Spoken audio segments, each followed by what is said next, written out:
Assalamualaikum warahmatullahi wabarakatuh. Halo semuanya, jumpa lagi dengan saya Chow Sing Sing, kurator dari Podcast Horror Night Story. Halo, apa kabar semuanya? Semoga kalian pada sehat semua ya. Dan seperti biasanya pada malam hari ini saya kembali dan akan membawakan sebuah kisah mistis untuk kalian semua. Kisah mistis kali ini datang dari kiriman email dari Betty. Mbak Betty ya panggilannya ya. Jadi Mbak Betty itu akan menceritakan suatu kejadian mistis yang dialaminya saat masih kelas 1 SD. Seperti apa kisahnya? Mari kita simak. Halo, apa kabar Om Chow Sing Sing? Aku penasaran loh, ini nama asli atau nama samaran? Perkenalkan, namaku Betty. Saya tinggal di Bali, tapi yang aku mau share di sini kejadian mistis yang aku alami bukan di Bali, tapi di salah satu kabupaten Jawa Timur, tepatnya di Kota P. Kota P itu bisa Pasuruan, Probolinggo, Pacitan. Ya, salah satu dari mereka lah ya. Dan kisah mistis ini aku alami saat aku masih kelas 1 SD. Pada saat itu malam Jumat Kliwon. Aku, mbakku, dan pembantuku tidur di kamar belakang. Sudah biasa aku tidur bertiga, karena bapak dan ibu hampir tidak pernah ada di rumah. Bukan karena bapak ibu adalah pekerja keras mencari nafkah, tapi karena mereka sama-sama asyik sendiri dengan kepentingannya masing-masing. Ibuku sebenarnya ibu rumah tangga biasa, tapi karena pergaulannya, jadi terkadang ibu ikut teman-temannya pergi keluar kota. Sedangkan bapakku adalah pegawai negeri sipil yang lagi gandrung-gandrungnya sama barang antik. Hampir setiap hari bapak keluar rumah untuk urusan ini. Terkadang ya sebulan sekali pulang. Waduh. Jadi aku cuma dititipkan sama pembantu, sebut saja namanya Mbak Jum. Malam itu sekitar pukul 23.30, kami bertiga kaget dan terbangun ketika mendengar ada suara-suara ribut di meja makan. Langsung aku, mbakku, dan Mbak Jum berlari ke arah meja makan. Di situ kami melihat piring, tudung saji, dan apapun yang berada di atas meja melayang sendiri, seakan-akan ada yang mengangkatnya. Lalu beberapa detik kemudian, benda-benda tersebut jatuh berhamburan ke meja. Tak lama kemudian kami melihat seperti ada yang menghentak-hentakkan kaki di atas meja. Dak, dak, dak. Hingga piring-piring itu berloncatan. Kami bertiga terdiam membeku. Dan kembali kami melihat tudung saji itu terangkat sendiri ke atas. Lalu tiba-tiba kami dikagetkan oleh suara brak. Seakan-akan ada seseorang yang mengepalkan tangannya di atas meja. Karena terkejut, Mbak Jum berteriak istighfar. Setelah Mbak Jum beristighfar, suara-suara itu pun berhenti. Apakah selesai? Tentu saja tidak.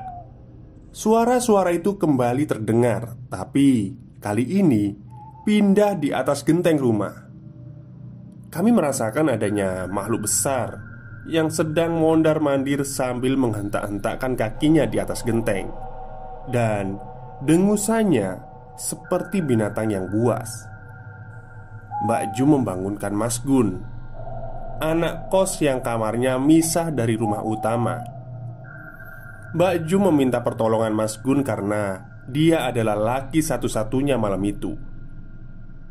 Aku yakin dia juga ketakutan, sama seperti kami.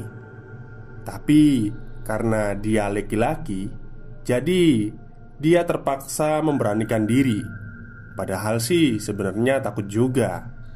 Terlihat kok suaranya gemeter dan wajahnya pucat. Dan Mas Gun pun berteriak ke arah atas sana, "Saya tidak takut sama kamu. Tunjukkan wujudmu."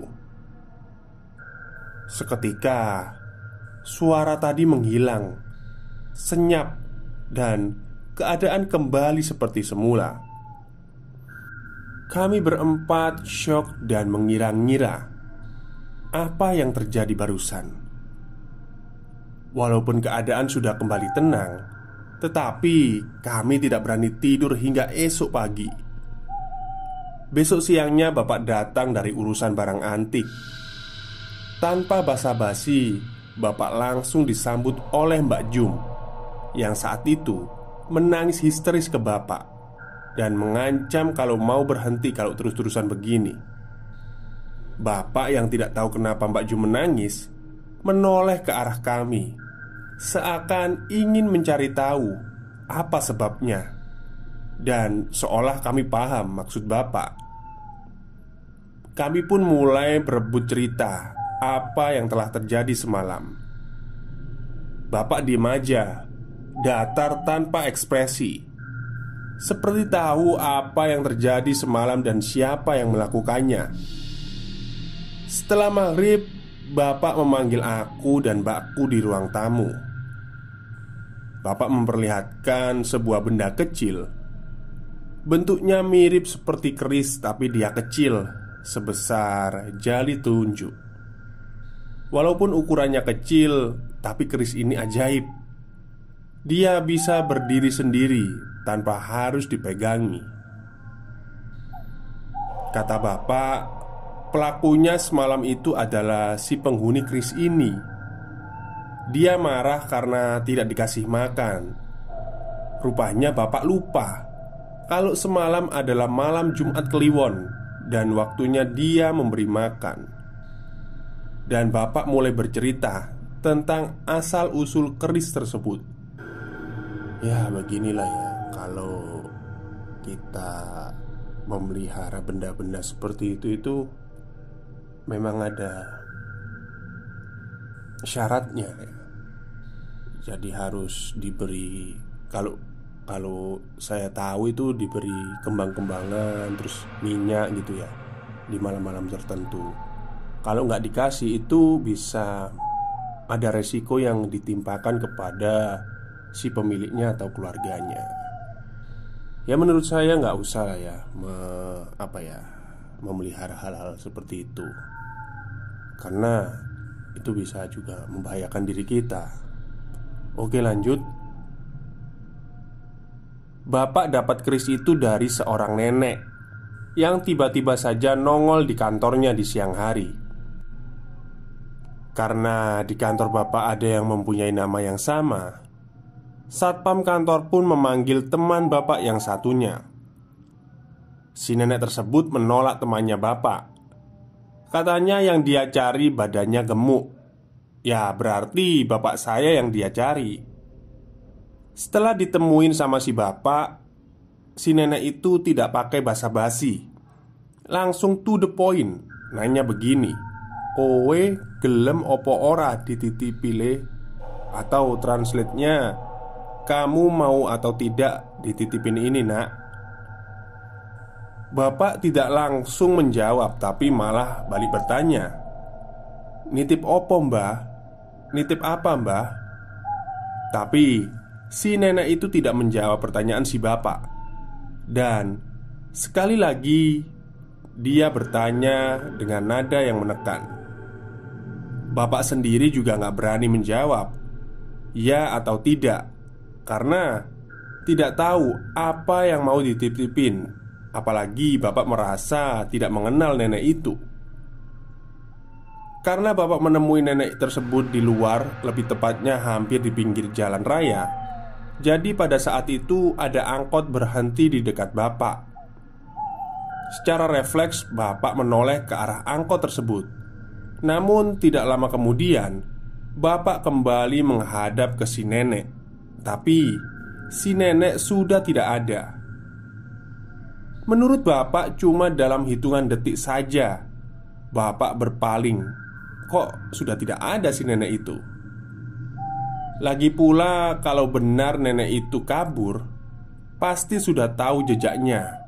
Karena kan di siang hari dan itu jalan raya. Seberapa cepat sih perginya nenek-nenek? Cuma bapak tidak mau ambil pusing. Ya mungkin emang bapak lagi gak fokus aja, pikir bapak begitu.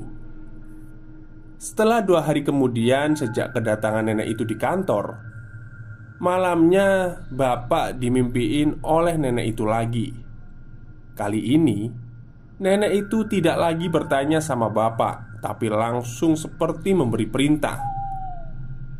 Jokon sing apik rumaten, atau artinya jaga yang baik dan rawatlah.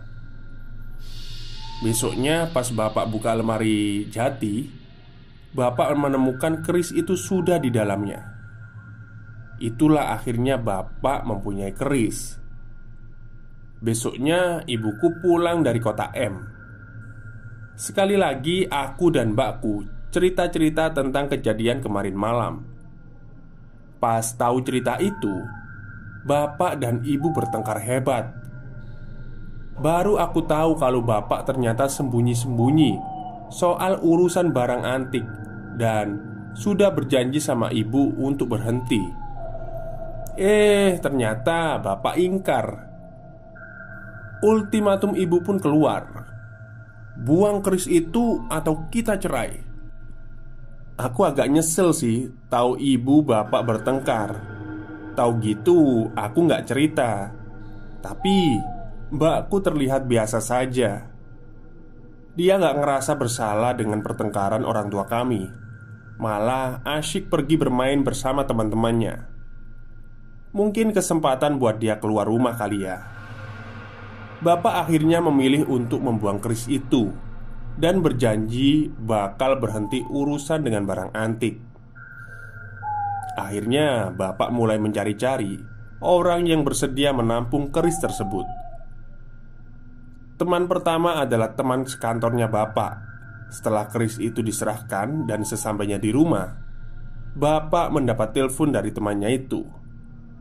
Teman bapak menanyakan kemana keris itu pergi. Loh, bapak cukup kaget karena kan kerisnya sudah diserahkan tadi. Dan akhirnya bapak mencoba lihat dalam lemari jatinya. Dan ternyata keris itu sudah kembali ke tempatnya semula. Lalu teman yang kedua adalah teman urusan barang antiknya bapak. Seperti kejadian sebelumnya, keris itu ternyata kembali lagi ke lemari. Akhirnya bapak paham, tidak semudah itu ternyata membuang keris ini. Dia milih-milih orang yang menampungnya. Kata orang sih cocok-cocokan. Agak lama kemudian bapak menemukan orang yang tepat. Dan yang terakhir ini ternyata cocok. Karena sampai sekarang keris itu tidak pernah kembali ke lemari.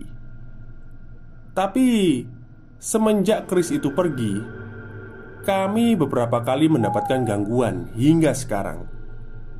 Entah bawaan dari keris tersebut atau memang dari rumahku. Gak cuma kami aja, para tetangga dan abang-abang jualan pun kadang diganggu juga. Nanti jika ada kesempatan saya akan cerita lagi.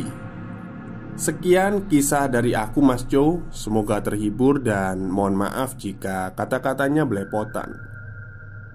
Dan sekali lagi saya minta maaf jika ceritanya tidak terlalu seram dan ada kata-kata yang kurang pantas.